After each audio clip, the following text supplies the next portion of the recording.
we go deep into the Fangorn forest. The only way to arrive to Mordor and destroy the only ring of power. Go then, Frodo. Don't lose more time, and don't be afraid. Sam will go with you. And remember, try to avoid the paths. I can go through the fields easily. Very well, Frodo. So, go now. Be careful.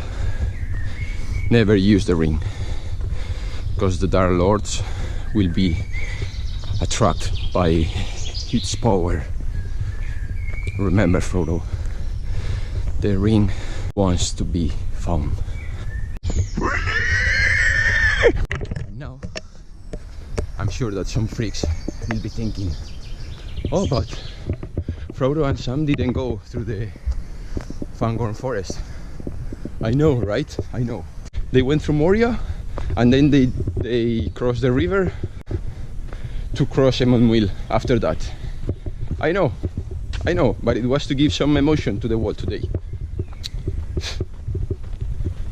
Fuck off. Always, mate, always.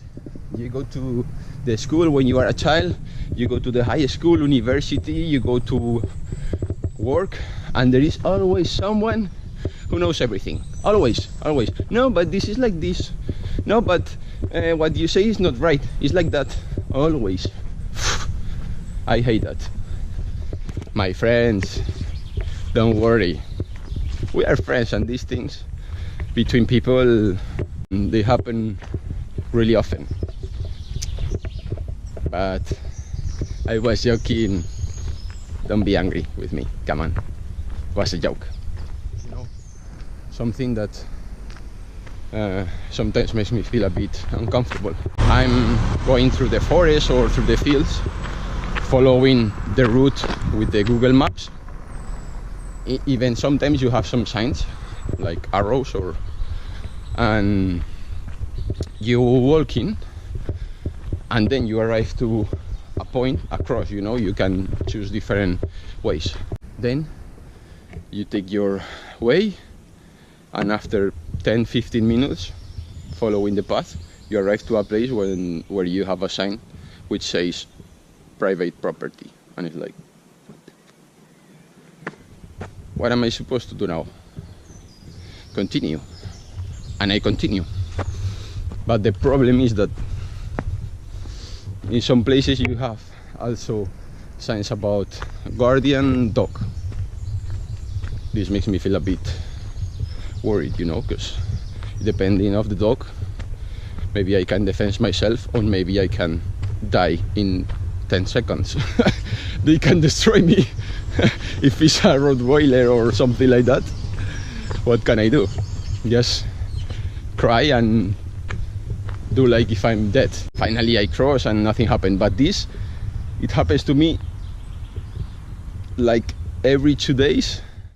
I was walking now here, and a question came to my mind. I will give my opinion, and then you can answer as well if you want, because I thought it would be a good idea to ask something today to you, and if you want to write a comment in the video, it will be good to have some interaction between us, because usually it's me who talks and you sometimes write a comment. But I thought it was a good idea to know each other a bit better, and if you want to do it, if you don't want to, it's not necessary, but I thought it was a good idea. Okay, I'm walking here on the fields, and I was thinking about the difference between walk on the city or on the nature. If I had to choose, I will choose this. Always, doesn't matter if there are fields, mountains, beach. For me, always this. In this case, I will say because you smell, you breathe life.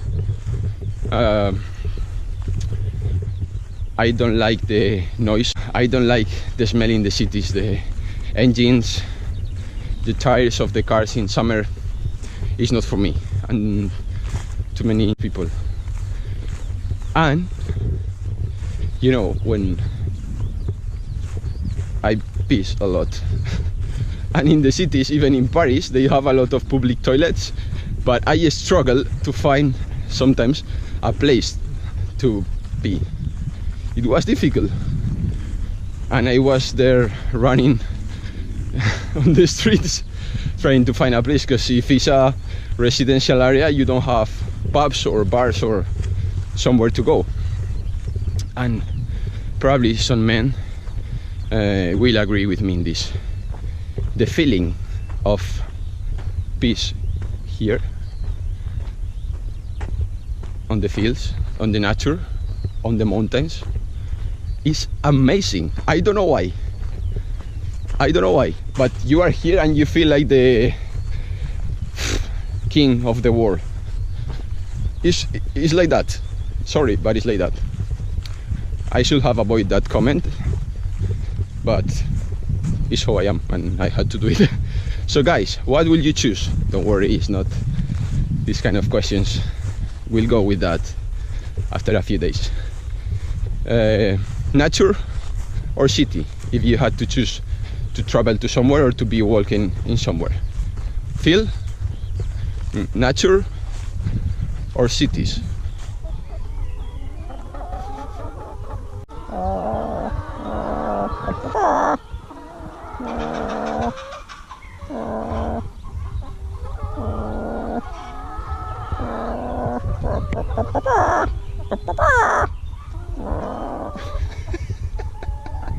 I can speak with almost all the animals.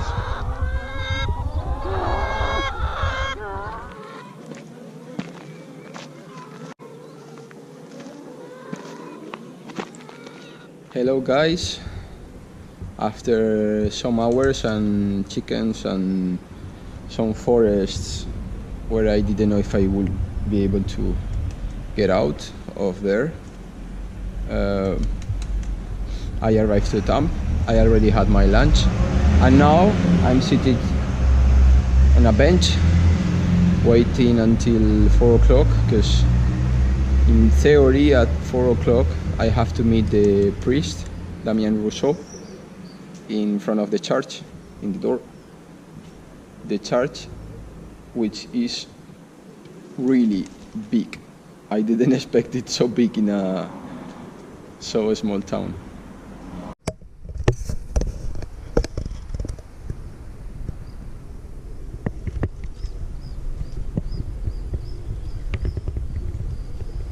Finally, I met the priest Damian. We had a good conversation.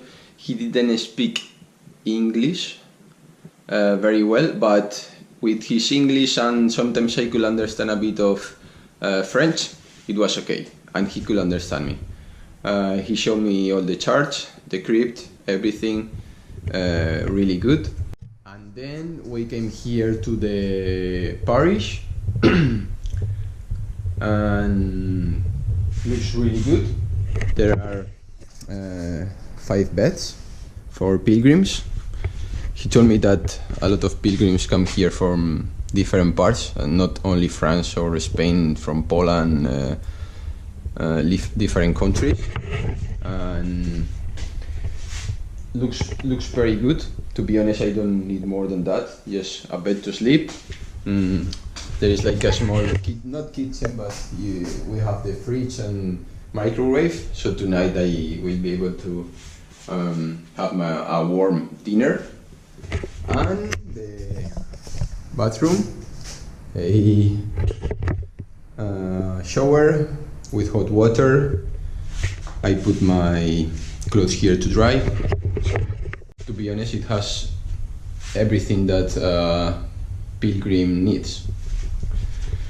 So now I already had my shower, so I'm gonna go to buy my dinner for tonight, and I will edit the video later. And tomorrow we'll go direction to Angerville, which is the next stop. And as you know, tomorrow more and better.